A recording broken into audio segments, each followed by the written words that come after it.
Günün xəbərləri. Daha bir gənc həbs edildi.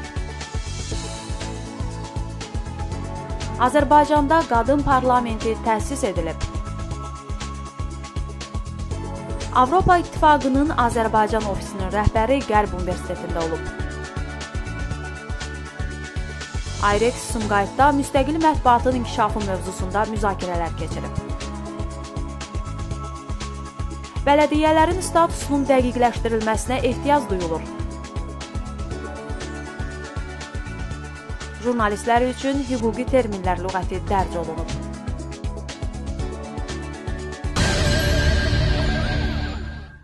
Aprelin 2-də İctimai Palatanın Bakının mərkəzində keçirməyə cəhd etdiyi etiraz aksiyası ilə bağlı AXCP Gənclər Təşkilatının üzvü Elnur Məzilli şübhəli şəxs qismində saxlanılıb.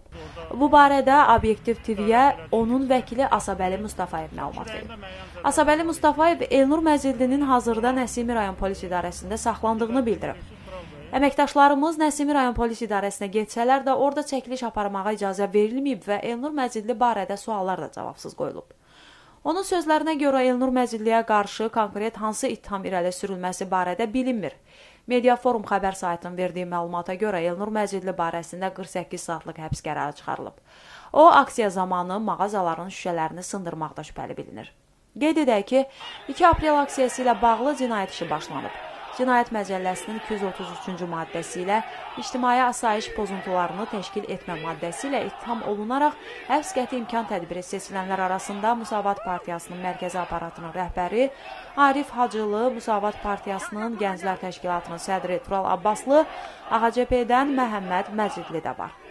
Öz növbəsində Azərbaycan Xalq Cəbhəsi Partiyasının Elnur Məzillinin həbsi ilə bağlı bəyanat yayaraq hakimiyyətdən qanunsuz həbslər dərhal dayandırmağa, Elnur Məzilli ilə daxil olmaqla siyasi motivlərlə azadlıqdan həbs olunmaları azad etməyə çağırır. Partiya Azərbaycan hakimiyyətindən tələb edir ki, cılı siyasi ambisiyaların naminə insanların söz və fikir azadlıqlarının tapdalanması dayandırılmalı, vətəndaşların təməl haqlarına hörmət. Rasional İnkişaf Fonda Qadınlar Cəmiyyəti BMT-nin Demokratiya Fondunun maliyyə dəstəyi ilə Azərbaycanda ilk qadın parlamenti təsis edib. Qadın parlamentinin rəhbərliyi mayın 12-sində Mətbuat Mərkəzində keçirdiyi mətbuat konferansında bildirib ki, parlamentin 25 üzvü var. Üzvlərin 15 nəfəri Bakı, 2 nəfəri Sumqayıt, 8 üzvü isə ölkənin digər şəhər və rayonlarını təmsil edir.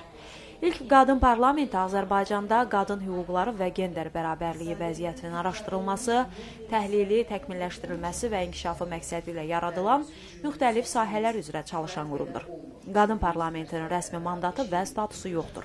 Parlamentin işi bərabərlik haqqa bərabərdir, qadınlara bərabərlik şüarı altında aparılır, deyə cəmiyyətin sədri Şəhla İsmail qeyd edib.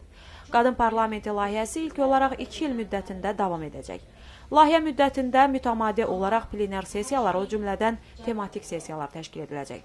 Yalnız bu ilin may-iyun aylarında beynəlxalq ekspertlərin iştirakı ilə 15 tematik sessiya təşkil ediləcək, deyə layihənin koordinatoru Ülviyə Əliyeva bildirib.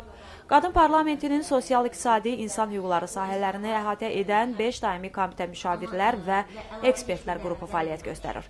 Qurum ayrı-ayrı tematik problemlər üzrə Milli Məclisə, Ailə, Qadın Uşaqların problemləri üzrə Dövlət Komitəsinə tövsiyələr və BMT-nin qadınlara qarşı ayrı-seçkiliyin ləğv edilməsi üzrə komitəsinə alternativ hesabat hazırlayacaq. Mayın 12-sində Avropa İttifaqının Azərbaycan missiyası Avropa günü ilə əlaqədar bu həftə bir sıra tədbirlər keçirib. Onlardan biri İttifaqın Bakı nümayəndəliyinin rəhbəri Roland Kobiyanın Qərb Universitetinin tələbə və müəllim heyəti ilə görüşü olub. Kobiya Avropa İttifaqının yaradılması, simvolları, inkişafı, Avropa İttifaqının iqtisadi inkişaf modeli, vahid pul sistemi, ümumilikdə 27 dövləti və 500 milyon əhalini əhatə edən birlik çərçivəsində inteqrasiya barədə danışıb. Daha sonra o, Qərb Universitetində jurnalistlərlə də söhbət edib. O, Avropa İttifaqı ilə Azərbaycan arasında əlaqələrin dinamik şəkildə inkişaf etdiyini qeyd edib. Bu əlaqələr Avropanın enerji təhlükəsizliyi maraqları ilə məhdudlaşmır, həm də demokratik dəyərləri əhatə edir. 1990-cı illərin əvvəllərində əməkdaşlığın başlanğıcında humanitar xarakterli məsələlər üstünlük təşkil edirdisə, hazırda münasibətlər geniş məsələlər spektri üzrə inkişaf edir. Avropa qonşuluq siyasəti, şərq tərəfdaşlığı və sair kimi regional proqramlar çərçivəsində əməkdaşlıq daha da dərinləşdirilib. Avropa günü hər ilin may ayında qeyd olunur. Bu günün əsasında 9 may 1950-ci ildə Şuman bəyannaməsinin qəbulu günüdür. Bu bəyannamədə Fransa Xarici İşlər Naziri Robert Şuman Almaniyaya kömür və metallurgiya sənayesində səyləri birləşdirməyi təklif edib. Bir il sonra 6 ölkə Avropa Kömür və Polad Birliyi yaradıblar. Bu addım hazırda 27 dövlətin ittifaqına çevrilmiş Avropa Birliyi çərçivəsində inteqrasiyanın başlanğıcını qoyub.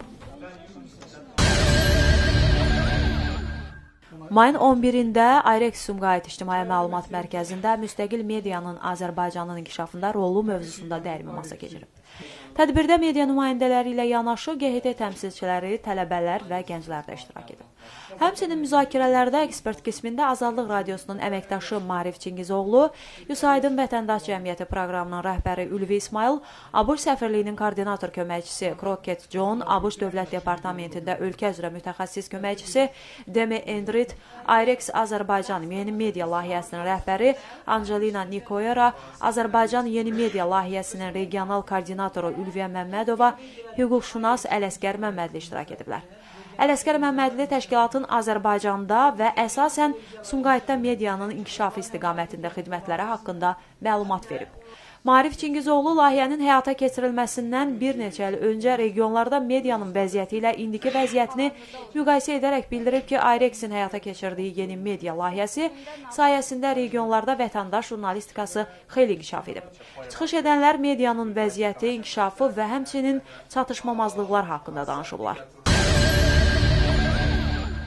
Mayın 12-sində Bələdiyyələrin İnkişafı naminə Qeyri-Hökumət Təşkilatları Alyansı Bakıda bələdiyyə qanunvericiliyi və onun təkmilləşdirilməsi imkanları mövzusunda dəyirmi masa keçirib. Alyans ekspertiza zamanı bələdiyyə qanunvericiliyində çoxlu nöqsan və ziddiyyətlər aşkarlayıb deyə Bələdiyyələrin İnkişaf naminə Qeyri-Hökumət Təşkilatları Alyansı əlaqələndiricisi Abil Bayramov bildirib. İqtisadi təşəbbüslərə yardım İctimai Birliyinin sədr müavini Rövşən Ağayev bələdiyyələrin statusu haqqında və bələdiyyələrin maliyyəsinin əsasları haqqında qanunların ekspertizasının nəticələrini təqdim edib. O bildirib ki, nə ölkə konstitusiyasında, nə də bu qanunlarda bələdiyyələrin statusu və ölkənin idarəetmə sistemində yeri dəqiq müəyyən edilməyib.